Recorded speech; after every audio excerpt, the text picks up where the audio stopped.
اعمال کی اصلاح کرم سے کر دے۔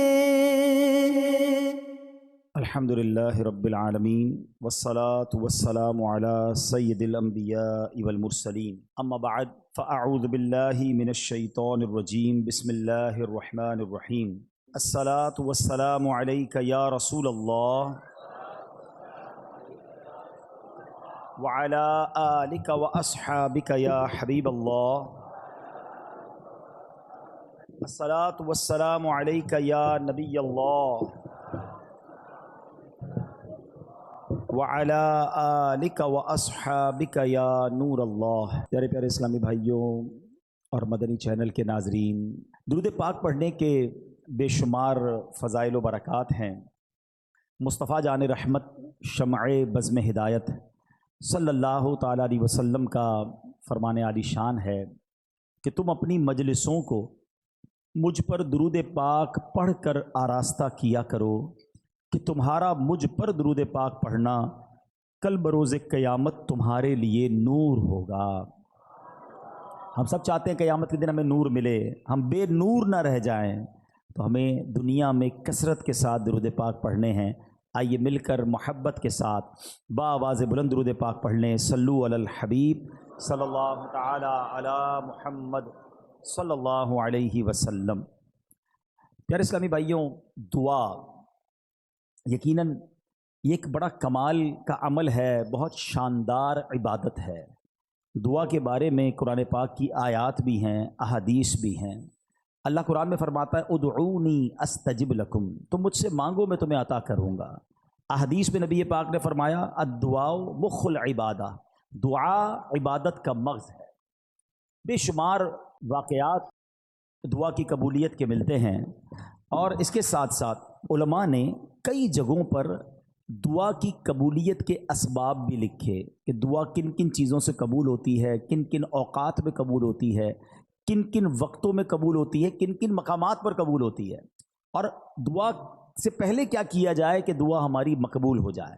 تو ہم نارملی دعا کو بڑا نارمل لیتے ہیں، لیکن دعا ایک بڑی کمال کی عبادت ہے۔ مگر آج میرا جو موضوع ہے کہ دعا تو ویسے بھی کرتے رہنا چاہیے، لیکن ہماری زندگی میں ماں باپ کی دعا کتنا بڑا کردار ادا کر سکتی ہے۔ آج میں یہ بات کرنا چاہوں گا کہ والدین کی دعا کا اثر کتنا ہوتا ہے، اور پھر خدا نہ خواستہ والدین کو کوئی تکلیف دے دے تو پھر والدین کی زبان سے اگر بد دعا نکل جائے تو وہ کتنی بڑی ہلاکت کا باعث بن جاتا ہے۔ تو آج توجہ کے ساتھ آپ نے اس بیان کو سننا ہے تاکہ انشاءاللہ ہم اس سے بہت کچھ سیکھ سکیں۔ آج انشاءاللہ ہم مختصر وقت میں ماں باپ کی دعا کا ہم پر کیا اثر ہو سکتا ہے، اور بزرگوں کے کچھ واقعات سنیں گے جس سے ہمیں یہ پتہ چلے کہ بزرگان دین کی جب دعائیں ملی ان کو تو ان دعاؤں نے ان کی زندگی میں کیا اثر ڈال دیا، اور انہوں نے اپنے ماں باپ کے ساتھ برتاؤ کیسا رکھا تاکہ ہم سب کو اس معاملے کی کچھ قدر ہو۔ حضرت ابو الحسن خرقانی رحمۃ اللہ تعالی علیہ، بہت بڑا نام ہے اولیاء کرام میں، ان کے ایک بھائی تھے آپ رحمۃ اللہ تعالی علیہ، اور آپ کے بھائی میں یہ طے تھا کہ ایک بھائی ساری رات اللہ پاک کی عبادت کرتا اور دوسرا ماں کی خدمت کرتا۔ جب دوسری رات آتی تو ماں کی خدمت کرنے والا بھائی عبادت، اور عبادت کرنے والا بھائی جو وہ ماں کی خدمت کرتا۔ ایک دن آپ رحمۃ اللہ تعالی علیہ کے بھائی کی باری ماں کی خدمت کرنے کی تھی، تو آپ کے بھائی نے کہا اگر آج آپ ماں کی خدمت کر لیں اور میں عبادت کر لوں، تو آپ نے اجازت دے دی کہ ٹھیک ہے تم عبادت کر لو، میں ماں کی خدمت کر لیتا ہوں، اور خود ماں کی خدمت میں مشغول ہو گئے۔ آپ کے بھائی نے جو ہی عبادت کی تو غیبی آواز سنائی دی، ہم نے تمہارے بھائی کے ساتھ تمہیں بھی اس کے طفیل بخش دیا ہے۔ یہ سن کر انہیں بڑی حیرت ہوئی کہ یا اللہ میں تو تیری عبادت کر رہا ہوں، بھائی تو ماں کی خدمت کر رہا ہے، اور ارشاد کیا ہوا کہ اس کے طفیل، تمہارے بھائی کے طفیل تمہیں بخش دیا گیا، تو یہ کیا وجہ ہے؟ میری مغفرت اس کے طفیل ہو رہی ہے۔ تو ندا آئی کہ ہمیں تیری عبادت کی حاجت نہیں، بلکہ محتاج ماں کی خدمت کرنے والی کی اطاعت ہمارے لیے باعث خوشنودی ہے۔ ہائے ہائے ہائے، ماں باپ کی جو خدمت ہے نا وہ اللہ کی بارگاہ میں اتنا بڑا مرتبہ رکھتی ہے۔ سبحان اللہ سبحان اللہ۔ حضرت اویس کرنی رضی اللہ تعالیٰ عنہ، کتنا بڑا نام ہے، تابعین میں سب سے افضل تابعی انہیں کہا جاتا ہے، عاشقوں کے امام ہیں، سنو، ایک رات آپ کی والدہ آرام کر رہی تھی، محو خواب تھی، نیند میں تھی، آنکھ کھلی تو آواز دے کر کہا اویس پانی پلا دو۔ سیدنا اویس کرنی اٹھے اور گھر کے مٹکے میں پانی نہ تھا، مٹکا اٹھایا، اندھیری رات میں ٹھوکرے کھاتے کھاتے ٹکراتے ٹکراتے کنویں تک پہنچے۔ ماں بستر پر ہے، آپ مٹکا اٹھا کے کنویں کی تلاش میں ہیں۔ رات کو پانی بھرا، کٹورے میں پانی لے کر ماں کے قریب آئے تو اتنی دیر میں ماں پھر نیند میں جا چکی تھی۔ ہم جیسا بندہ ہوتا تو پہلے تو باہر جاتا نہ جاتا، آتا تو سائڈ پہ رکھ دیتا گلاس کہ ماں اٹھیں گی جب پی لیں گی، مگر یہ ویسے کرنی تھے۔ ماں کے سرہانے کھڑے ہو گئے اور رات گزار دی۔ صبح ہوئی، جب والدہ کی آنکھ کھلی تو دیکھا حضرت اویس کرنی ماں کے سرہانے پانی کا پیالہ لے کر کھڑے ہوئے ہیں۔ کہا لختے جگر یہ تم کیوں کھڑے ہو، ساری رات کھڑے رہے؟ کما اس لیے کھڑا رہا کہ رات کسی وقت آپ کی آنکھ کھل جاتی، آپ کو پانی آپ نے مانگا تھا، میں پانی آپ کو پیش کرتا۔ اللہ اکبر۔ اب جب ماں نے اتنی فرما برداری دیکھی نا، دعا ماں کی سنو، ایسی ماں نے دعا کی کہ ماں نے کہا کہ یعنی آپ کے درجوں کی بلندی کی ایسی دعا کی کہ اللہ نے آپ کے درجے بلند فرما دیے۔ ہائے ہائے ہائے، دیکھو نا حضرت اویس کرنی کا پھر نام کیسا ہو گیا۔ ایک اور بڑا نام حضرت بایزید بسطامی رحمۃ اللہ تعالیٰ علیہ۔ یہ بڑے بڑے نام والوں کا انداز دیکھو اپنے ماں باپ کے ساتھ کیسا تھا۔ ان کے ساتھ کیا ہوا کہ ایک رات اسی طرح والدہ نے پانی مانگا، پانی لے کر آئے، والدہ کو نیند آ گئی۔ اچھا یہ بڑی ٹھنڈی رات تھی، سردیوں کی رات تھی، کہتے ہیں ماں کے سرانے پیالہ لے کر کھڑا ہو گیا، لیکن ہوا یہ کہ پانی جو ہے میرے ہاتھ پر جو گرا تھا وہ ہاتھ پر پانی جم گیا، یعنی اتنی ٹھنڈ تھی۔ ماں کی آنکھ کھلی، کہا اے بایزید کیوں کھڑے ہو؟ کہ ماں آپ کو پانی پیش کرنا تھا۔ جب پیالہ اپنے ہاتھ سے الگ کیا، تھوڑی سی خال بھی اکھڑ گئی، تھوڑا سا خون بھی بہنے لگا کیونکہ پانی برف بن چکا تھا۔ اللہ اکبر۔ ماں نے بڑی دعاؤں سے نوازا۔ اسی طرح ایک رات والدہ نے ان کو حکم دیا کہ دروازے کا ایک پٹ کھول دو، لیکن رات بھر میں اس پریشانی میں کھڑا رہا کہ دایاں دروازہ کھولوں یا بایاں دروازہ کھولوں، کیونکہ اگر ان کی مرضی کے بغیر میں نے کھول دیا تو کہیں حکم عدولی نہ ہو جائے۔ ایک مرتبہ بایزید بسطامی کی والدہ محترمہ نے آپ کو مکتب بھیجا، سورہ لقمان پڑھتے پڑھتے جب اس آیت پر پہنچے انشکر لی ولی والدیک، اللہ اکبر۔ اس کا معنی پتہ کیا ہے؟ اس کا معنی بنتا ہے یہ کہ حق مان میرا اور اپنے ماں باپ کا۔ تو کہتے ہیں جب وہ آیت پڑھی تو استاد صاحب سے کہتے ہیں کہ میں ذرا والدہ سے ملنے جانا چاہتا ہوں، ڈیورنگ کلاس درجہ لگا ہوا ہے، آیت پڑھی، ترجمہ پڑھا کہ ماں کے پاس جانا ہے، درجہ چھوڑ کر ماں کے پاس آ گئے۔ اب ماں پوچھتی ہے کہ بیٹا کیوں آئے ہو؟ تو آپ کہتے ہیں کہ ماں میں نے آج قرآن پاک میں پڑھا ہے کہ ماں باپ کا حق پورا کرنا ہے، تو میری عرض یہ ہے کہ دو جگہوں پر میں خدمت نہیں کر سکتا، یا تو مجھے اللہ عز و جل سے ہمیشہ کے لیے مانگ لیجئے، اپنی خدمت میں رکھ لیں، یا اللہ کے حوالے کر دو تاکہ اس کی عبادت میں لگا رہوں۔ ماں نے فرمایا بیٹا میں تجھے اللہ عز و جل کی بارگاہ کے لیے آزاد کرتی ہوں، اپنا فرض بھی تجھے معاف کرتی ہوں، جا رب کی عبادت میں مصروف ہو جا۔ یہ ماں کی خدمت تھی جس نے حضرت بایزید کو بایزید بسطامی بنا دیا، اور وہ ماں بھی کیسی تھی جس نے اپنے حق معاف کیے اور بیٹے کو دین کے لیے وقف کر دیا۔ غوث اعظم رضی اللہ تعالیٰ عنہ، پیران پیر شیخ عبد القادر جیلانی بھی تو جیلان سے بغداد جانا چاہتے تھے۔ ماں سے کہا کہ ماں میں نے علم دین سیکھنے کے لیے بغداد جانا ہے۔ اچھا یہ آج کل جو ٹریول ہے نا، اب تو ٹریول بہت آسان ہے، بندہ صبح کہیں ہوتا ہے شام کہیں ہوتا ہے، پہلے ایسا نہیں ہوتا تھا۔ پہلے ٹریول بڑا مشکل، بیچ میں بڑا جناب ڈاکو آتے تھے، گھاٹیاں آتی تھیں، بلکہ آپ زیادہ دور نہ جائیں۔ اب یہاں جو بزرگ بیٹھے ان سے پوچھیں، 1950-60 میں جو لوگ حج پہ جاتے تھے 5-5 6-6 مہینے کا سفر ہوتا تھا، گاڑیوں میں جاتے تھے، بسوں میں، پاکستان سے بس جاتی تھی حج کے لیے، اور جناب کئی لوگ تو واپس ہی نہیں آ پاتے تھے کیونکہ اتنے مشکل راستے، بیمار ہو جاتے تھے، وہ فیسلٹیز نہیں تھی۔ یہ تو میں آپ کو 50 سال پرانی 70 سال پرانی بات بتا رہا ہوں، صدیوں پرانا سفر کیسا ہوتا ہوگا۔ غوث پاک کی ماں نے آپ کو کیا کہا کہ بیٹا ٹھیک ہے اب جاؤ، اب ہماری محشر میں ملاقات ہوگی۔ ماں نے ان کا حق معاف کر دیا کہ میری خدمت نہ کرو، دین کی خدمت کرو۔ کیسے ماں باپ تھے، اور پھر کیا نصیحت کی تھی کہ بیٹا ہر حال میں سچ بولنا۔ واقعہ یاد ہے نا کہ جب ڈاکوؤں نے آپ کو پکڑا اور آپ نے اپنا مال بتا دیا، اور کیوں بتایا کہ ماں سے وعدہ کیا ہے ہر حال میں سچ بولنا، مال جاتا ہے تو چلا جائے۔ وہ ڈاکوؤں کا سردار رونے لگا کہ تم ماں سے کیے ہوئے وعدے کو پورا کر رہے ہو، میں بھی اپنے ویب سے کتنے وعدے کیے، میں کیوں پورے نہیں کرتا؟ پورے ڈاکوؤں نے توبہ کر لی اور مال بھی واپس لوٹا دیا۔ مگر یہ ماں باپ کی خدمتیں تھیں، یہ ماں باپ کی دعائیں تھیں۔ میں تحدیث نعمت کے لیے اپنے والدین کی ایک بات یہاں عرض کر دیتا ہوں، شاید اور والدین کو اس میں ترغیب ملے کہ الحمدللہ میرے دونوں یعنی امی ابو دونوں نے مجھے بہت پہلے کہہ دیا تھا کہ ہم نے آپ کو اپنا حق معاف کر دیا ہے، آپ جائیے دین کا کام کیجئے، کیونکہ میں بہت زیادہ ان کے پاس نہیں بیٹھ پاتا تھا، ٹریول کافی ہوتا تھا، سفر کافی ہوتا تھا، لیکن میں کبھی کبھی ان سے کہتا تھا کہ میں آپ کی اتنی خدمت نہیں کر پاتا، تو انہوں نے یہی کہا کہ ہم نے آپ کو اپنا حق معاف کیا، آپ دین کی خدمت کیجئے۔ تو اے میرے پیارے اسلامی بھائیوں، جہاں بچوں کو یہ حکم دیا جا رہا ہے کہ والدین کا ادب کریں، ان کی دعائیں لیں، لیکن اگر ماں باپ دیکھیں نا کہ بیٹا اگر دین کی طرف جا رہا ہے، اگر دین کا بڑا کام کر رہا ہے تو انہیں سپورٹ کرنا چاہیے۔ ہم نے ایسا بھی دیکھا کہ کوئی بچہ عالم بننا چاہتا ہے، حافظ بننا چاہتا ہے، دین کا کام کرنا چاہتا ہے، والدین اس کا الٹا دل توڑ رہے ہوتے ہیں، سختی کر رہے ہوتے ہیں، نہیں نہیں تمہیں دیندار نہیں بننا ہے۔ اور ہم نے دیکھا کہ ایسے والدین آگے جا کر سر پکڑ کر بیٹھے ہوتے ہیں،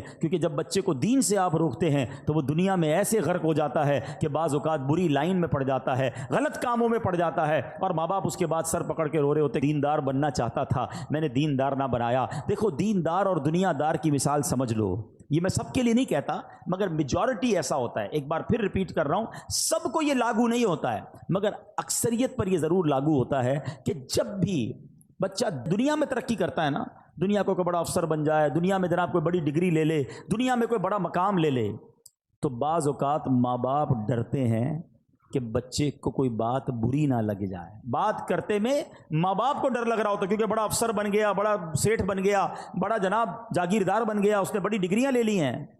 یہ ہے دنیا دار کی ترقی کا نتیجہ۔ اور اگر بیٹا دین میں ترقی کر جائے نا، عالم بن جائے، مفتی بن جائے، دین کا مبلغ بن جائے، تو اکثریت یہ ہوتی ہے کہ بچہ ڈرتا ہے کہ ماں باپ کو برا نہ لگ جائے۔ فرق ہے نا، وہ اتنا بڑا مفتی بھی ہوگا کیونکہ اس نے قرآن پڑھا ہے، اس نے حدیث پڑھی ہے کہ ماں باپ راضی ہیں تو رب راضی ہے، ماں باپ ناراض ہیں تو رب بھی ناراض ہو جائے گا، تو اس کو ماں باپ کی رضا کی فکر ہو جاتی ہے۔ تو کبھی اپنے بچوں کو دینداری سے دور نہ کریں۔ اتنے بڑے بڑے علماء کرام، اتنے بڑے بڑے مفتیان کرام، میں نے پہلے بھی یہ واقعہ کئی بار بیان کیا، حضرت امام اعظم ابو حنیفہ، آپ کروڑوں حنفیوں کے پیشوا ہیں اور وقت کے امام، اس زمانے میں بھی آپ کے علم کا شہرا تھا۔ آپ کی والدہ جو تھی وہ کسی مسجد کے امام صاحب کی باتیں بڑی شوق سے سنتی تھی، تو ہوا یہ کہ ایک بار ان کی والدہ نے کہا کہ جاؤ قاضی ذرا سے جو ہے نا وہ میرے لیے سوال پوچھ کے آؤ۔ امام اعظم خود وقت کے امام ہیں، وہ آپ کہہ سکتے تھے ماں تم مجھے کہہ رہی ہو کہ میں ایک مسجد کے امام سے مسئلہ پوچھ کے آؤں، میں خود سب سے بڑا مفتی ہوں، لوگ میرے اتنے بڑے بڑے تو میرے شاگرد ہیں۔ مگر ماں کا حکم تھا نا، ماں کو یہ نہیں کہا میں بڑا ہو گیا ہوں، ماں کو یہ نہیں کہا میرا مرتبہ بڑا ہو گیا ہے، ماں کا حکم تھا مسجد کے امام صاحب کے پاس پہنچ گئے۔ امام اعظم ابو حنیفہ کہتے ہیں میری ماں نے یہ مسئلہ پوچھا، حضور جواب دیجئے۔ وہ امام صاحب کہتے ہیں حضور کیوں شرمندہ کر رہے ہیں، آپ وقت کے امام ہیں، آپ کو میں جواب دوں گا۔ کہ میری ماں نے تم سے پوچھنے کو کہا ہے۔ کہا اچھا ایسا کریں جواب آپ لکھ دیں، دستخط میں کر دیتا ہوں۔ جواب امام اعظم نے لکھا، دستخط امام صاحب نے کیا، ماں کو لے کر آئے کہ ماں یہ جواب دیا امام صاحب نے۔ کہا ٹھیک ہے۔ تھوڑے دنوں بعد ماں کہتی ہے میں خود جاؤں گی سوال پوچھنے کے لیے۔ اب امام اعظم نے کیا کیا، ماں سے بحث نہیں کی، ماں سے لڑائی نہیں کی، میں اتنا بڑا مفتی، اتنا بڑا امام، تم چل کر وہاں تک جاؤ گی، اتنا سفر ہم کریں گے، مجھ سے مسئلہ پوچھ لو۔ ادب، دیکھو یہ ہے فرق۔ دین میں ترقی کی تھی نا تو ادب میں بھی ترقی تھی، تعظیم میں بھی ترقی تھی۔ ماں کو سواری پر بٹھایا اور کوفہ کی گلیوں میں لوگوں نے دیکھا کہ وقت کا امام ماں کی سواری کی رسی پکڑ کر مسجد کے امام کے پاس مسئلہ پوچھنے جا رہا ہے۔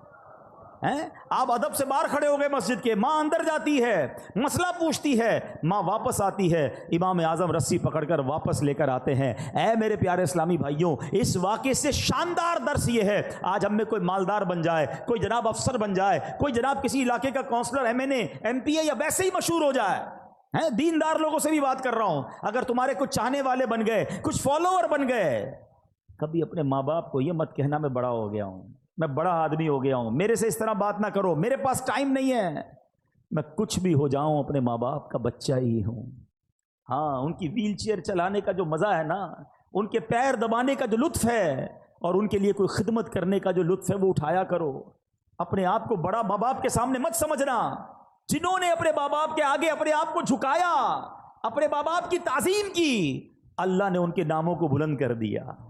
ہاں، ادھر اونچا سر کرو گے تو دنیا میں ذلیل ہو جاؤ گے، ادھر سر جھکا دو گے تعظیم کرو گے دعا لگ گئی تو بیڑا پار ہو جائے گا۔ ہاں، حضرت محدث اعظم پاکستان مولانا سردار صاحب، کتنا بڑا نام ہے، بڑے بڑے علماء ان کے شاگرد ہیں۔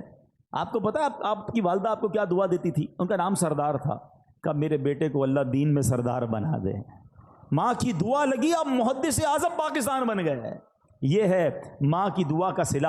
اے میرے پیارے اسلامی بھائیوں، اور بڑے بڑے صحابہ، خود نبی پاک علیہ الصلوۃ والسلام کا انداز اپنے والدین، صرف والدین نہیں، ماں باپ کے جو دوست ہوتے ہیں، ماں باپ کا انتقال ہو جائے نا تو فیملی میں، اب ہمارے یہاں پرابلم کیا ہے، جب ماں باپ کا انتقال ہوا اب ماں باپ کے دوستوں سے، رشتہ داروں سے رشتہ ہی ختم۔ ادھر والدہ کا انتقال ہوا، ننیال سے رشتہ ختم، والد صاحب کا انتقال ہوا، ددیال سے رشتہ ختم، چاچا کو کوئی نہیں پوچھتا، تایا کو کوئی نہیں پوچھتا ہے، ادھر اسی طرح امی کا انتقال ہو گیا، ننیال کو کوئی نہیں پوچھ رہا۔ نہیں، جن کا ان کے ساتھ تعلق تھا، ان کی روح کو اگر راضی کرنا ہے تو ان کے جانے کے بعد ان کے رشتہ داروں اور ان کے دوستوں کے ساتھ اچھا سلوک کریں۔ اب سنیں، حضرت سیدنا عبداللہ ابن عمر سے مکہ مکرمہ میں ان کی ایک اعرابی، ایک دیہاتی سے ملاقات ہوئی۔ عبداللہ ابن عمر نے اس کو سلام کیا، جس سواری پر آپ سوار تھے اس بندے کو، اس اعرابی کو اس سواری پر بٹھا لیا اور اپنا امامہ اتار کر اسے دے دیا۔ اب باقی ساتھی دیکھ رہے ہیں اتنی بڑی شخصیت، اور جناب یہ کیا کر رہے ہیں گاؤں گوٹھ کے آدمی کے ساتھ؟ تو کہا حضرت یہ تو تھوڑے سے پیسوں سے، تھوڑے سے تحفے سے بھی گاؤں والے خوش ہو جاتے ہیں، آپ نے اتنی مہربانی کیوں کی؟ آپ نے فرمایا کہ اس کا باپ جو ہے نا، میرے والد سیدنا عمر بن خطاب، حضرت عمر کے بیٹے تھے نا حضرت عبداللہ ابن عمر، کہتے اس کا جو والد تھا نا، وہ میرے والد حضرت عمر کا دوست تھا۔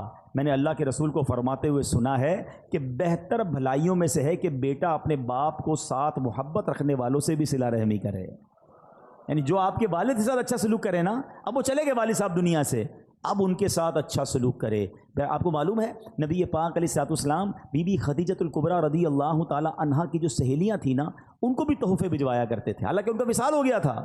یہ سبق ہے ہم سب کے لیے۔ بعض اوقات ہمارے والد کا بڑا گہرا دوست ہمارے سامنے آ جاتا ہے، اب ابو تو رہے نہیں، بندہ اس کو گھاس ہی نہیں ڈالتا، ارے کھڑے ہو کے ہاتھ چومے اس کا، یہ آپ کے چچا کی مانند ہے، اس کی عزت کرو گے تو والد کی روح خوش ہو جائے گی۔ اپنے اصلی چچا کی خدمت کریں، چچا زاد بھائی بہنوں کا خیال رکھیں، لیکن آج ایسا ہوتا نہیں ہے۔ اے میرے پیارے اسلامی بھائیوں، اگر آپ آخرت میں ترقی چاہتے ہو، ماں باپ کی دعائیں ضرور لینا، یہ دعائیں پار لگا دیتی ہیں۔ سنو پیارے آقا علیہ الصلوۃ والسلام کا انداز کیا تھا۔ ایک بار نبی پاک علیہ الصلوۃ والسلام کو حضرت ابو طفیل رضی اللہ تعالیٰ فرماتے ہیں کہ ہم نے نبی پاک علیہ الصلوۃ والسلام کو دیکھا کہ آپ مقام جعرانہ میں، جو ماشاءاللہ بڑا عمرہ کرنے گئے ان کو پتہ ہے جگہ، کہ وہاں وہ گوشت تقسیم فرما رہے تھے۔ میں اس وقت چھوٹا تھا اور اونٹ کی ہڈی اٹھائے ہوئے تھا کہ ایک عورت سامنے سے آئی، حتیٰ کہ وہ نبی پاک کے قریب پہنچی تو پیارے آقا نے اپنی چادر مبارک بچھا دی، جس پر وہ بیٹھی۔ جب وہ چلی گئیں تو میں نے کہا یہ کون تھی؟ صحابہ کرام نے فرمایا یہ نبی پاک علیہ الصلوۃ والسلام کی رضائی والدہ تھیں۔ حضرت ملا علی قاری فرماتے ہیں یہ حلیمہ سعدیہ تھیں۔ آقا کو دودھ پلایا تھا نا، نبی پاک نے یاد رکھا، اور جب وہ آئیں تو اپنی چادر بچھائی، ان کو سب کے سامنے تعظیم دی۔ اللہ اکبر، لکھا ہے کتابوں میں کہ نبی پاک کے پاس آئیں تو آقا ان کے لیے کھڑے ہو گئے، ان کی تعظیم کی، ان کے ساتھ خوش خلقی سے پیش آئے، ان کی خاطر چادر بچھائی۔ اللہ اکبر، یہ کتنا بڑا انداز ہے نبی پاک کا، سبق ہے ہمارے لیے کہ اگر بچپن میں کسی نے مجھے کھلایا ہے، پلایا ہے، ساتھ دیا ہے، صرف ماں باپ نہیں، ہمارے کچھ رشتہ دار ہوتے ہیں جنہوں نے بچپن میں ہمارے ساتھ بھلائی کی ہوتی ہے، ہمیں سپورٹ کیا ہوتا ہے، کسی نہ کسی موقع پر بہت سارے رشتہ داروں نے ہمارے ساتھ بھلائی کی ہوگی، مگر ہمیں وہ یاد نہیں رہتی۔ ہماری خالہ ہے، ہماری پھوپھی ہے، ہمارے خالہ جان ہے، خالو ہیں، یقیناً جہاں جہاں پردے کے معاملات ہوں گے ہم ان شرعی تقاضوں کو تو خیال رکھیں گے، مگر حسن سلوک، خیر و عافیت پوچھنا، کبھی کوئی تحفہ بھجوا دیا، اللہ نے تھوڑا مال دیا تو اپنے رشتہ داروں میں تقسیم کیا، یہ شریعت کہتی ہے، اور یہ کتنا بڑا کمال کی بات ہے۔ دیکھو ماں باپ کی بات تو اپنی جگہ، ماں باپ کے رشتہ داروں کا مقام کیا ہے، آپ سنیں گے آپ کا ایمان تازہ ہو جائے گا۔ ایک بار نبی پاک علیہ الصلوۃ والسلام کے پاس ایک شخص آیا اور آ کر کہتا ہے کہ حضور مجھ سے گناہ ہو گیا ہے، کیا میری جو ہے توبہ قبول ہو جائے گی؟ اب ذرا غور سے سنیے گا، ہیں میری توبہ قبول ہو جائے گی، مجھ سے گناہ ہو گیا ہے۔ اب نبی پاک نے اس کے سوال پہ کیا کہا؟ پیارے آقا علیہ الصلوۃ والسلام فرمایا کیا تیری والدہ ہے؟ کہتا حضور نہیں، والدہ کا تو انتقال ہو گیا ہے۔ ہائے ہائے، تو نبی پاک نے کیا فرمایا؟ فرمایا تیری خالہ ہے؟ جی حضور خالہ زندہ ہے۔ سرور کائنات علیہ الصلوۃ والسلام نے فرمایا اپنی خالہ سے حسن سلوک کرو۔ یار اگر یہ سمجھ آ جائے نا بات، ہمیں معافی گناہوں کی چاہیے، اللہ سے معافی چاہیے، سلوک ماں سے اچھا کرو، ماں نہیں تو ماں کی بہن کے ساتھ، خالہ کے ساتھ اچھا سلوک کرو، اللہ تمہارے گناہ معاف فرما دے گا۔ اب آپ سوچیں جو ماں باپ کی خدمت کر رہا ہے اس سے رب کتنا راضی ہوگا۔ مگر آج لوگوں کے پاس ماں باپ کی خدمت کا ٹائم نہیں ہے، بہت بیزی ہوں، بڑی مصروفیت ہے، دوستوں میں جا رہا ہوں، نہیں ابو میرے پاس ٹائم نہیں، امی میں بہت مصروف ہوتا ہوں۔ نہ کیا کرو ایسا، تمہارے گھر میں جنت موجود ہے، تمہارے گھر میں مغفرت کا دروازہ موجود ہے، تمہارے گھر میں رب کی رضا موجود ہے، مگر تم ادھر ادھر دوڑ رہے ہو، ادھر ادھر بھاگ رہے ہو۔ اے میرے پیارے اسلامی بھائیوں، آئیے میں چند حدیثیں سناتا ہوں، آپ کا ایمان تازہ ہو جائے گا۔ ایک بار حضرت ابو اسحاق رحمۃ اللہ تعالی، پہلے ایک روایت سن لیں کہ خدمت میں ایک شخص حاضر ہوا، عرض کی حضور میں نے رات کو خواب میں دیکھا کہ آپ کی داڑھی جو ہے وہ ہیرے جواہرات سے سجی ہوئی ہے۔ بزرگ کو کسی اور نے خواب میں دیکھ کر آ کر کہا کہ میں نے خواب میں دیکھا کہ آپ کی داڑھی جو ہے اس میں ہیرے جواہرات ہیں۔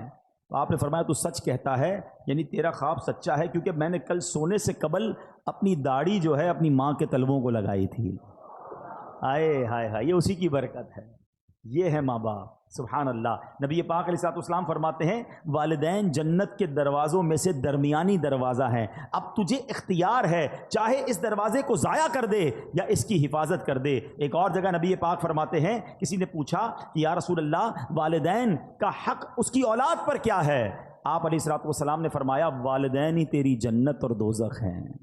اب یہ بڑی ایک لائن ہے، مگر اس کو سمجھو، خدمت کر لی، راضی کر لیا تو یہی تیری جنت ہے، اور اگر ان کو ناراض کر لیا نا، بعض اوقات ساری دنیا راضی ہوتی ہے ہم سے، محلے والے بڑے خوش ہوتے ہیں، نمازی ہماری بڑی تعریف کر رہے ہوتے ہیں، مگر ماں باپ ناراض ہوتے ہیں۔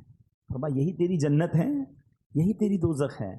اگر یہ ناراض ہو گئے نا تو پھر تباہی ہے، پھر بربادی ہے۔ اس کا مطلب یہ ہوا کہ پریورٹی کیا دینی ہے کہ ماں باپ راضی رہیں، ماں باپ خوش رہیں، اور سبحان اللہ جب وہ دعا دے دے نا، آئے ہائے، واقعات تو اتنے ہیں دعا کے کہ ماں باپ کی دعا سے کون کہاں پہنچ گیا۔ اچھا ایک اور بات یاد رکھیے گا کہ دعا میں بھی جو ہے نا، ایک یہ ہوتا ہے کہ ہم کہتے ہیں امی دعا کر دیں، ابو دعا کر دیں، اچھی بات ہے، مزہ پتہ کیا ہے، میں کہوں نا، میں خدمت ایسی کروں کہ ان کے دل سے دعا نکلے، ہاں وہ جو اثر رکھتی ہے نا، ایمان تازہ ہو جائے گا۔ سنو ایک واقعہ، ایک گناہ گار نوجوان کا انتقال ہوا، اس کو کسی نے خواب میں جنت میں حاجیوں کے ساتھ ٹہلتے دیکھا۔ اچھا حج اس نے کیا نہیں تھا بھی گناہ گار، پہلے تو جنت میں کیسے پہنچا، دوسرا سوال حاجیوں کے ساتھ کیوں ہے؟ تو کسی نے کہا کہ تو تو بڑا گناہ گار تھا، تیرا تو کوئی عمل بھی نیک ہمیں نہیں پتہ، یہ سارے وارے نیارے کیسے ہو گئے؟ کہا میری ایک ضعیف ماں تھی، میں جب مکان سے باہر جاتا تھا نا تو اپنا سر ان کے قدموں میں رکھ دیتا، قدم چومتا، اس کے بعد باہر نکلتا۔ میری ماں مجھے دعا دیا کرتی تھی اللہ تجھے بخش دے اور تجھے حج کا ثواب عطا فرمائے۔ آئے ہائے، کہتا ہے اللہ نے میری ماں کی دعا قبول کر لی، مجھے بخش بھی دیا اور مجھے حاجیوں کے ساتھ بھی کر دیا۔ یہ دعا ہے، دل سے نکلے نا تو بیڑا پار کر دیتی ہے۔ وہ سنا ہوگا نا واقعہ، میں صرف اشارہ دے کے نکل جاتا ہوں کہ حضرت موسیٰ نے رب سے عرض کیا تھا کہ مولا میرا جنت میں پڑوسی بتا دے، ہیں اشارہ کیا گیا کہ فلاں کسائی تیرا پڑوسی ہے، کسائی اور حضرت موسیٰ کا پڑوسی کلیم اللہ کا پڑوسی، آپ ڈھونڈتے ڈھونڈتے پہنچ گئے۔ ڈیٹیل کیا ملی کہ ماں کی جب خدمت کرتا تھا، والد کی جو خدمت کرتا تھا، تو وہ دعا دیتے تھے کہ یا اللہ میرے بچے کو جنت میں موسیٰ کا پڑوسی بنا دینا۔ اللہ نے وہ دعا قبول فرما لی اور کلیم اللہ کا پڑوسی بنا دیا۔ دعا لیا کرو اپنے ماں باپ کی، جس کے ماں باپ زندہ ہیں، دل سے دعا لیا کرو، خوش کر دو ان کو، جو وہ چاہیں انہیں دو، کیونکہ یہ دعا تمہارے سارے غم سارے دکھ دور کر دے گی۔ سنو سنو، امام بخاری کو کون نہیں جانتا، ہم سب امام بخاری کا بڑا تذکرہ سنتے ہیں۔ وقت کے امام بخاری شریف جنہوں نے لکھی، امام بخاری کی بچپن میں آنکھیں ہی چلی گئی تھیں، اب نابینا ہو گئے۔ ان کی ماں ان کے لیے دعا کرتی تھی، اے اللہ عز و جل میرے بیٹے کی آنکھوں کی بینائی لوٹا دے۔ اس کی ماں نے ایک مرتبہ حضرت ابراہیم علیہ السلام کو خواب میں دیکھا، وہ فرما رہے ہیں تیری دعا کی وجہ سے اللہ تعالیٰ نے تیرے بیٹے کی آنکھیں لوٹا دیں۔ صبح ہوئی تو دیکھا کہ واقعی امام بخاری کی آنکھیں واپس آ گئی تھی۔ ایسے نہیں کہتے ماں کی دعا جنت کی ہوا، ہاں طوفان ٹال دیتی ہے۔ اور یہ والدین کی جو دعا ہے نا، اس کا جو اثر ہے، سنو سنو احادیث پہ سنو گے تو ایمان تازہ ہو جائے گا۔ سرکار دو عالم علیہ السلام فرماتے 3 دعاؤں کی قبولیت میں کوئی شک نہیں ہے، ہاں مظلوم کی دعا، مسافر کی دعا، اور والدین کی دعا اپنی اولاد کے حق میں۔ اب یہاں 2 باتیں بڑی امپورٹنٹ ہیں، ایک تو والدین کی دعا لینی ہے، یہ تو بات چل رہی ہے، مگر مظلوم کی دعا، مظلوم نارملی اپنے خلاف ظلم ہونے والے پر دعا کرتا ہے. ہاں، کبھی کسی پر ظلم نہ کر دینا. اگر اس نے ہاتھ اٹھا لیے نا تو پھر بربادی مقدر ہے. بندہ بعض اوقات کہتا ہے کہ یار میرا کوئی کچھ نہیں بگاڑ سکتا، میرا بڑا پاور ہے، میرے سامنے کون بول سکتا ہے، جو کرنا ہے کر لو. اس طرح بھی کہتے ہیں لوگ. یہ مت سمجھو کہ وہ کچھ نہیں کر سکتا. ہاں، پنجاب میں گیا پچھلے دنوں، ایک جملہ سنا جو کہ لرزہ آ گیا. اس کے بعد وہ لوگ کہتے ہیں مضبوط یا طاقتور آدمی سے مت ڈرو، ماڑے آدمی سے ڈرو. ماڑا پنجاب میں کہتے ہیں کمزور آدمی سے. میں نے پوچھا یار یہ کیوں کہتے ہیں؟ کہ جب کمزور آدمی ہاتھ اٹھاتا ہے نا تو یہ دعا عرش تک جاتی ہے. مظلوم جب اللہ کی بارگاہ میں فریاد کرتا ہے، یہ حدیث سنائی نا میں نے آپ کو کہ اس کی دعا نہیں رکتی. پھر قدرت کی طرف سے جب پکڑ آتی ہے نا ظالم کی تو وہ برباد ہو جاتا ہے. میں آپ کو ویسے زندگی میں ایک مشورہ دیتا ہوں. کبھی کبھی آپ کو ایسا فیل ہونا کہ یار کاروبار اچھا خاصا چل رہا تھا، ڈسٹرب ہو رہا ہے، صحت بالکل ٹھیک تھی، گڑبڑ ہو رہی ہے، فیملی میں سب محبتیں تھیں، اب لڑائی جھگڑے شروع ہو گئے، کچھ چیزیں ڈسٹرب ہونے لگے نا تو چیک کرنا کسی کی بد دعا تو نہیں لے لی ہے، کسی کی ہائے تو نہیں لے لی، کسی کا دل تو نہیں توڑ دیا. زندگی میں دل نہ توڑنا، دعائیں لینے والے بننا، ہائے لینے والے مت بننا. کیونکہ مظلوم نے اگر ہاتھ اٹھا لیا نا تو بیڑا غرق ہو جانا ہے. ایک اور حدیث سنیں، سرور کائنات علیہ الصلوۃ والسلام فرماتے ہیں 3 دعاؤں کی قبولیت میں کوئی شک نہیں ہے: مظلوم کی دعا، مسافر کی دعا، اور والد کی دعا اپنی اولاد کے حق میں. ہاں، باپ کی دعا، یہاں خاص والد کا ذکر کیا ہے. یہاں میں ایک اور مشورہ بھی دینا چاہوں گا. جتنے ماں باپ یہاں بیٹھے ہیں نا، اپنے بچوں کے لیے ضرور دعا کیا کریں. ہاں، آپ کی دعا ان کے لیے مقبول ہے. اچھا، بعض اوقات ہمارا بچہ دل دکھا دیتا ہے، یا بچہ جو ہے وہ پسند نہیں آ رہا ہوتا، بات نہیں مانتا. ہم تو ماں باپ ہیں نا.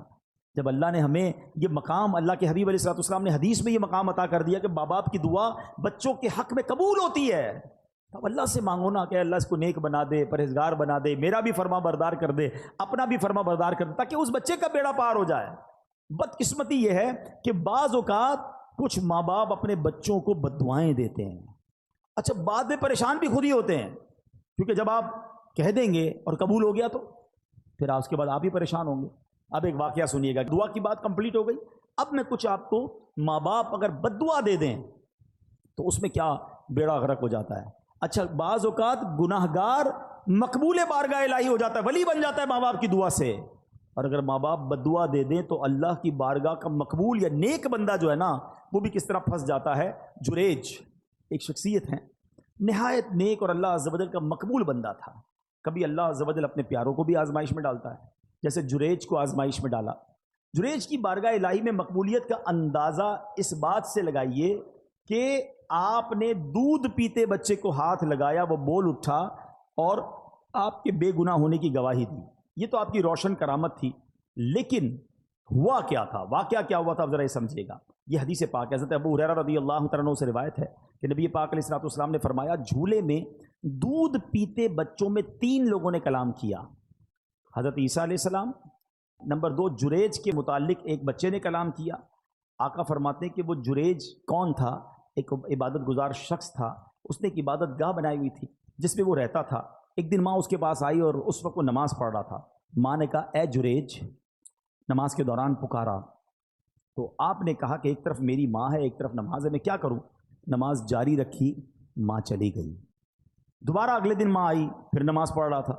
ماں نے پکارا اے جریج، پوچھا، سوچا ایک طرف تو اللہ کی نماز ہے، پروردگار کی عبادت ہے، دوسری طرف ماں ہے. نماز جاری رکھی، ماں کا دل ٹوٹا، ماں نے اسے بد دعا دی. ماں نے کہا کہ اے اللہ اس کو اس وقت تک موت نہ دینا جب تک کسی بری عورت کا یہ سامنا نہ کر لے. اب کیا ہوا؟ تو بنی اسرائیل کے لوگ آپس میں جریج کی عبادت کا بڑا ذکر کرتے تھے. ایک بد کردار حسین و جمیل عورت جو بری عورت تھی، اس نے بنی اسرائیل سے کہا اگر تم کہو تو میں اس کو اپنے فطرے میں پھنسا لیتی ہوں. پھر وہ عورت جریج کے پاس آئی، جریج نے اس کی طرف کوئی توجہ نہیں دی. وہ عورت اس چرواہے کے پاس آئی جو جریج کی عبادت کے پاس ہی رہتا تھا. اس بدبخت نے اس عورت کے ساتھ غلط کام کیا. اب اس عورت کے یہاں جب بچہ ہوا تو یہ جا کر اس نے الزام لگایا کہ یہ بچہ جریج کا ہے.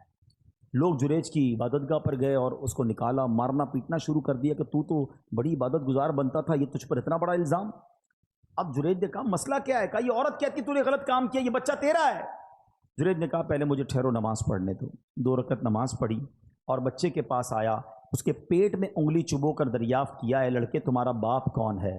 اس نے کہا یہ چرواہا میرا باپ ہے. لوگوں نے آگے بڑھ کر اب جریج کو بوسہ دیا, معافی مانگی, بولے ہم آپ کو سونے کی ایک عبادت گاہ تعمیر کر دیتے ہیں. جریج نے جواب دیا نہیں, تم دوبارہ مٹی سے ہی تعمیر کر دو, جیسے پہلے میری عبادت گاہ تھی ویسا ہی بنا دو. نبی پاک نے واقعہ سنایا. باتیں سیکھنے کو کیا ملی کہ ماں کا دل دکھایا تو آزمائش آئی نا. جو ماں نے کہا ایسا ہوا. یہ تو ٹھیک ہے کہ اللہ پاک نے اس کو آزمائش سے نکال دیا, لیکن ماں باپ کا دل کبھی نہیں دکھانا ہے. ہاں کتنا ہی تمہارا بڑا مرتبہ ہوا نا, اور ماں باپ ناراض ہو گئے تو بہت بڑی مشکل میں آ جائیں گے. اسی طرح زمخشری, یہ معتزلیوں کا بڑا عالم ہے, جنہوں نے کتابیں پڑھی ہیں وہ جانتے ہیں کہ اس کی ٹانگ کٹ گئی. تو لوگوں کے پوچھنے سے کہ کیسے ہوا, تو کہا یہ میری ماں کی بد دعا کا نتیجہ ہے. کہا معاملہ کیا ہے؟ کہا بچپن میں ایک چڑیا میں نے پکڑی تھی اور اس کی ٹانگ ڈوری سے باندھ دی, اتفاق سے وہ میرے ہاتھ سے چھوٹ کر دیوار میں گھس گئی.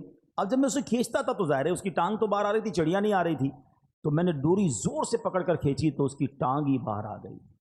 چڑیا اندر ہی رہ گئی, ٹانگ اس کی باہر آ گئی.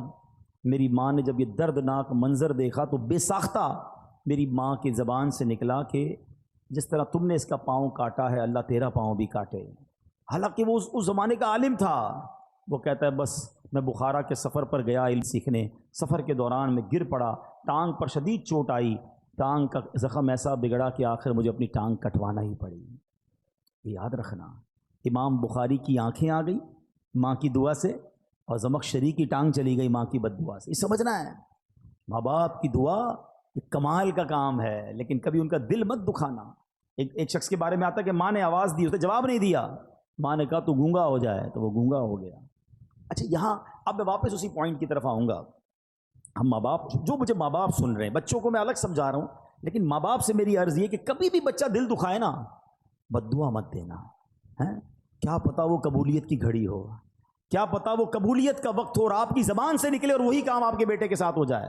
وہ عورتیں ہماری بہت زیادہ, تجھے کیڑے پڑے, تو برباد ہو جائے, تو خوش نہ ہو, بعد میں آپ کو ہی تکلیف ہوگی جب بچے کو کچھ ہو گیا. تو بد دعا نہ دیں. اور بچوں سے گزارش یہ ہے کہ اپنے ماں باپ کی خوب خدمت کریں, ان کی دعائیں لیں, کیونکہ ماں باپ کی دعا تمہارے سارے غم دور کر دے گی. لوگ بعض اوقات بہت سارے لوگوں کے پاس دعا کے لیے جاتے ہیں. اگر واقعی تمہارے پاس ماں باپ ہے نا, ارے انہی کے قدموں میں بیٹھ جاؤ, انہوں نے ہاتھ اٹھا دیے, طوفان ٹل جائیں گے, مشکلیں آسان ہو جائیں گی. اب آخر میں پیارے اسلامی بھائیوں, اپنے بیان کے اختتام میں ان لوگوں سے کچھ بات کر لیتا ہوں کہ جن کے ماں باپ چلے گئے. اب مسئلہ یہ, ماں باپ تو چلے گئے, اب تو دعا تو لے نہیں سکتے. اب ہم کیا ایسا کریں کہ ان کے جانے کے بعد ان کی روح ہم سے خوش ہو جائے, ان کے جانے کے بعد بھی وہ ہم سے راضی ہو جائے, اور اللہ ہمیں ماں باپ کے فرما برداروں میں شامل کر لے. تو اس کا طریقہ یہ ہے کہ ہم پہلے تو ماں باپ کو خوب ایصال ثواب کرتے رہیں. الحمدللہ جن کو اللہ نے نوازا ہے, جو کر سکتے ہیں وہ ماں باپ کے لیے مسجد بنا دیں. مسجد نہیں بنا سکتے, مسجد میں حصہ ملائیں, قرآن خوانی, صدقہ جاریہ کے کام, دعائیں, ہر نماز کے بعد ماں باپ کے لیے دعا کرتے رہیں. انشاءاللہ رب کریم اس کی ماں باپ کی روح کو اس بندے سے خوش کر دے گا, کیونکہ اگر بچہ انہیں یاد کرتا رہے گا, انہیں ایصال ثواب کرتا رہے گا. اسی طرح جن کے ماں باپ حیات ہیں ان کے لیے بھی بڑے پیارے پیارے آداب کتاب میں لکھے کہ ان سے دل سے محبت کریں, ان کو نام سے مت پکاریں, ان کی کنیت سے پکاریں جسے وہ پسند کرتے ہیں. اب جیسے آج کے دور میں ہم امی جان ابو جان کہتے ہیں, بعض لوگ اپنے ماں باپ کو بھی نام سے پکار رہے ہوتے ہیں. ان سے پہلے نہ بیٹھیں, ان کے آگے نہ چلیں, حتی الامکان ان کے برابر نہ بیٹھیں. اگر وہ تشریف لائیں تو ان کے استقبال کے لیے تعظیماً کھڑے ہو جائیں, ان کو عزت کی جگہ بٹھائیں, ان کے لیے اپنی چادر بچھا دیں, چہرے کی بشاشت اور خندہ پیشانی کے ساتھ محبت کے ساتھ ان کا استقبال کریں, اپنی بات احسن انداز میں کریں. اگر نہ مانے تو خاموش ہو جائیں, ضد نہ کریں, ناراض ہوئے بغیر ان کی بات قبول کریں, ان سے نرمی سے بات کریں. ہاں یہ بہت بڑا پرابلم ہے. بیٹا جب بڑا ہو جاتا ہے, بیٹی بڑی ہو جاتی ہے, تو سختی سے ماں باپ سے بات کر رہے ہو, ماں باپ کو ڈر لگ رہا ہوتا ہے, ماں باپ کا دل نہیں چاہتا کوئی بات کرنے کو, یا جب بات کرتا ہوں کاٹنے کو آتے ہیں, جب بات کرتا ہوں مجھے ڈانٹتے ہیں. ماں باپ کو کوئی ڈانٹتا ہے تو پھر اس اولاد پر کہ جس سے بات کرنے میں ماں باپ کو ڈر لگتا ہے. ارے ماں باپ سے بندہ بات ایسے کرے جیسا غلام آقا سے بات کر رہا ہے. کسی افسر کے پاس جاتے تو کیسے جاتے ہیں, سر تھوڑا سا میرا کام, تھوڑی فائل پہ سائن کر دیں, آپ کی بڑی مہربانی, بہت بہت شکریہ, بس. اچھا وہ کہ نہیں اچھا صاحب کوئی بات نہیں میں کل آ جاؤں گا. اس سے نہیں کہتے آپ مانا کیوں کر رہے ہیں, کل کیوں بلا رہے ہیں, نہیں میں کل آ جاؤں گا, کوئی سر آپ ناراض نہ ہو. دنیا کے افسر سے یہ انداز, اور ماں باپ سے کیوں منع کر رہے ہیں؟ کیوں روک رہے مجھے جانے سے؟ میری بات آپ کیوں نہیں مان رہے؟ ارے تم ماں سے اس طرح بات کرو گے؟ والد سے اس طرح بات ہوگی؟ کتابوں میں لکھا ہے بیٹے پر حق ہے والد کا اس طریقے سے کہ بیٹا باپ کے آگے ایسے رہے جیسے غلام آقا کے آگے رہتا ہے. مگر افسوس یہ ہے کہ آج باپ بیٹے کا غلام بنا ہوا ہے. ہونا تو یہ چاہیے تھا کہ بیٹا باپ سے ریکویسٹ کرتا ابو جان پلیز میری بات مان لیں, میرا یہ کام کر دیں, آپ کی بڑی بات نہیں. اچھا ہو سکتا ہے کہ یہ والد کا ایٹیٹیوڈ کسی بیٹے کو اچھا لگتا ہو, کسی ماں کا یہ انداز بیٹی کو اچھا لگتا ہو کہ میری ماں دیکھو کتنا ڈرتی ہے مجھ سے. ارے تف ہے تمہاری زندگی پر, تمہاری ماں اور تمہارے والد تم سے ڈر کے بات کر رہے ہیں. میں ان کا بیٹا ہوں, میں ان کی اولاد ہوں, میں ان کی ملکیت ہوں. وہ مجھ سے کس بات کا ڈریں گے؟ وہ مجھے حکم فرمائیں, وہ عرض نہ کریں, وہ آرڈر کریں مجھے, وہ حق ہے ان کا. مگر آج انداز ہی بدلتا جا رہا ہے. اور یقین جاننا یہ مکافات عمل ہے. اگر آپ نے اپنے ماں باپ کا ادب نہیں کیا نا, آپ اس کی ریفلیکشن اپنی اولاد میں دیکھیں گے. ہم نے دیکھا ہے کہ جو ماں باپ کا ادب کرتے ہیں اس کی اولاد بھی اس کا ادب کرتی ہے, اور جو ماں باپ کو ستاتے ہیں بعد میں آخرت کا عذاب تو اپنی جگہ ہے, دنیا میں ہی اپنی اولاد میں بندہ یہ دیکھتا ہے. تو اے میرے پیارے اسلامی بھائیوں, آج کے اس مختصر سے اجتماع میں یہی عرض کرنے آیا ہوں, قدر کرو اپنے ماں باپ کی. ماں باپ کی دعا لینا, ماں باپ کی بد دعا نہ لینا. اور چلے گئے اب انہیں بھولنا نہیں, اور جو چلے گئے انہیں بھولو مت. ہر جمعے کو جائیں قبرستان. اچھا مزے کی بات دیکھو, ماں باپ بھی کمال کے لوگ ہیں. زندگی میں ماں باپ کی کوئی محبت سے زیارت کرے تو اسے حج کا ثواب ملتا ہے نا. ہاں روایتوں میں آتا ہے جو قبر کی زیارت کرے اسے بھی حج کا ثواب ملتا ہے. جمعے کو جا کر یاسین شریف پڑھے, اللہ پڑھنے والے کی مغفرت کر دیتا ہے. جو ماں باپ کی زیارت کے لیے قبرستان جائے, جو وہ خود مر جائے گا تو اس کے قبر کی فرشتے زیارت کو آئیں گے. یعنی قبرستان جانا تو میرا ہی فائدہ ہو گیا نا, میری مغفرت ہو رہی ہے, فرشتے میری زیارت کو آئیں گے.